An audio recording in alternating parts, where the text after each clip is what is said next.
Psych Perspectives, GeoFox. And in my opinion, it's a lot going on around us, okay, in our own personal lives, in the USA, in your city, in your state, in your family, in your community, and globally around the world. So in the US, you know, it's, in my opinion, it's chaotic, it's crazy, it's out of control. It's a lot of, troubling times, to say the least, in my opinion. But to continue on with the First Amendment and discussing the First Amendment to the United States Constitution, um, there are, when we talk about the freedom of speech, for example, which is one of the fundamental rights that you are entailed in the USA under the First Amendment U.S. Constitution. So, something to think about is when we talk about the limitations, First Amendment rights are limited by categories of unprotected speech, including incitement to violence, true threats, defamation, obscenity, and child pornography. There are also limits on where and when expression can occur, known as time, place, and manner restrictions, which are permissible if they are content neutral and serve a significant government interest. Again, information will be in the description box below. Let's get deeper in the limitations and what type of unprotected speech isn't protected under the freedom of speech and under First Amendment. So the First Amendment does not protect certain types of speech, allowing the government to restrict or penalize them. This is something to think about. The first one is incitement.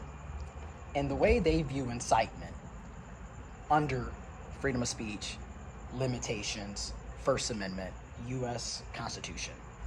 Speech intended to provoke imminent lawless actions. Okay?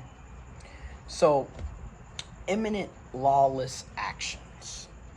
Let's look at the definition of imminent lawless action. Imminent lawless action is a legal standard established in the Supreme Court case, Brandenburg versus Ohio, that defines a narrow exception to the First Amendment speech protections. Speech advocating for illegal activity is only considered unprotected and regulable by the government if the speaker intends to incite imminent unlawful behavior and the speech is likely to produce such action. The two-pronged test ensures that political speech, even advocacy of violence, is largely protected unless it moves beyond mere advocacy and directly to immediate illegal activity. And when they talk about the imminent lawless action test as it pertains back to that U.S. Supreme Court case of Brandenburg versus Ohio, these are the two tests, right, that consistent of two key requirements, both of which must be met for speech to be unprotected. Number one is the intent. The speaker must intend to incite or produce imminent lawless action. And number two, likelihood. The speech must be likely to incite or produce that unlawful action. Something to consider in the times that we're living in. All right?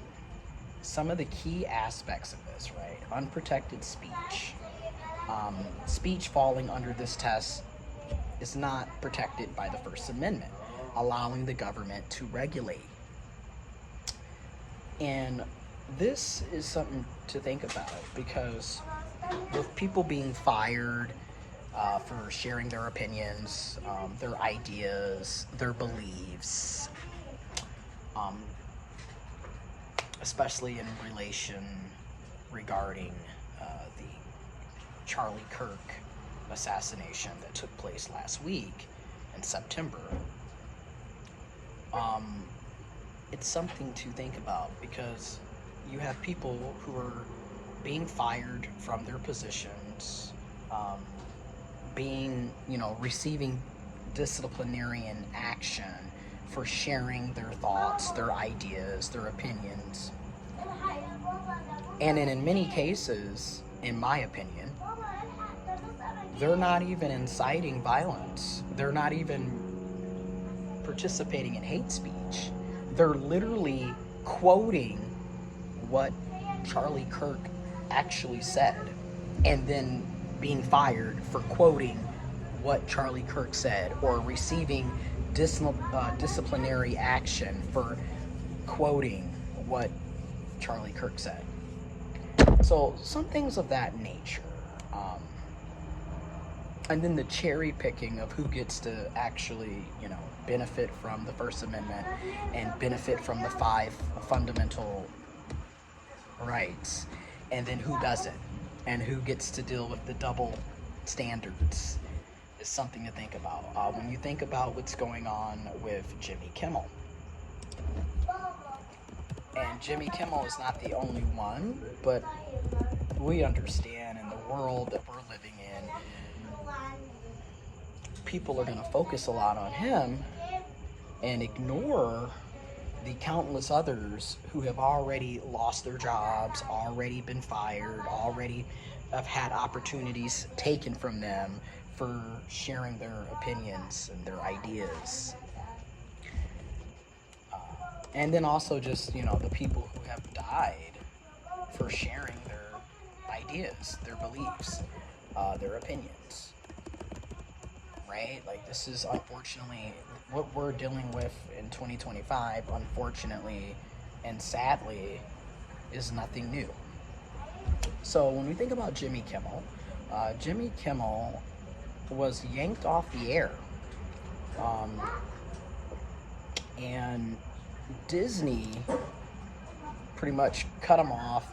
Disney, ABC, they yanked him off the air and pretty much suspended his Jimmy Kimmel show, late night show. And a lot of this is just happening, within a week of Charlie Kirk assassination.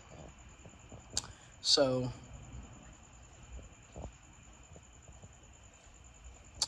Jimmy Kimmel has, this is something that needs to be talked about, okay? Because what we're witnessing and seeing, and then everyone has, different perspectives on what's going on. So let's talk about it. A First Amendment scholar, Evelyn Douek, watched a news unfold of ABC yanking Jimmy Kimmel from the air. She was aghast. Quote, "The hypocrisy is enough to give one vertical," which I agree, the double standards. Now, this is something to think about. And I'm going to speak on this from my perspective, my opinion as well, and my personal lived experiences as well. But this is from NPR, and for years, Republicans escalated social media platforms over their beliefs that Biden administration overly pressured Twitter and Facebook to remove COVID misinformation. It spurred a constant drumbeat of online attacks, congressional subpoenas, and hearings in Washington. Now the Trump administration's Federal Communications Commission, the FCC, appeared to have bullied ABC into dropping Jimmy Kimmel. And Douek is a professor at Stanford Law School. She said it makes social media companies' removal of COVID-related posts at the request of government officials gentle by comparison. The Kimmel episode followed CBS cancellation of Stephen Colbert's The Late Show, which Stephen Colbert is another person who, First Amendment rights are being infringed on, which often made fun of or was criticizing President Trump. Together, the incidents have intensified concerns among free speech experts that the Trump administration is using the extraordinary powers of the federal government to muzzle political speech.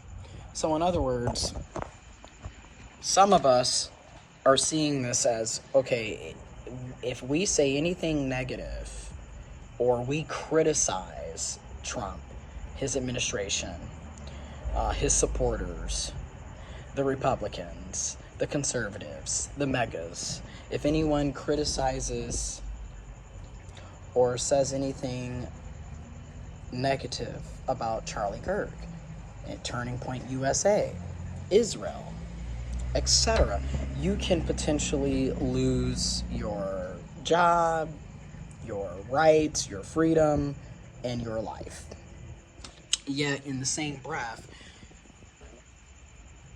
you knew I was going here as an intersex, transgender man, gay, queer person. How many times have I been told, screw you, your life doesn't matter, transgenderism?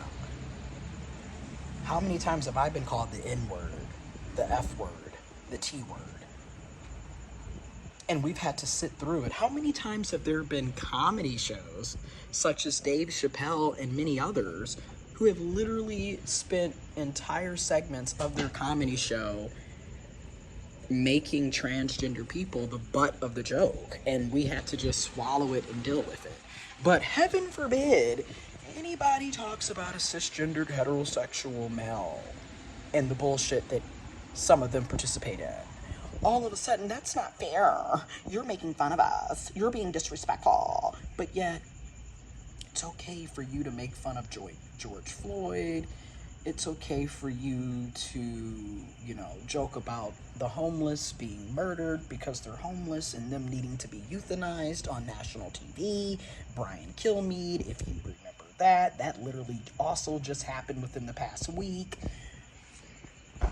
There's so many situations where it's okay when they do it, but they can't ever, get a taste of their own medicine. In other words, they can't never take what they dish out. Information is in the description box below. But these are things that we need to be discussing and talking about, because this is what's happening. And if you have the option, you have the resources, you have the opportunity, the privilege to boycott, I definitely strongly recommend that you stop supporting ABC. You stop supporting Disney. You stop supporting Amazon. You stop supporting Target. You stop supporting Chick-fil-A.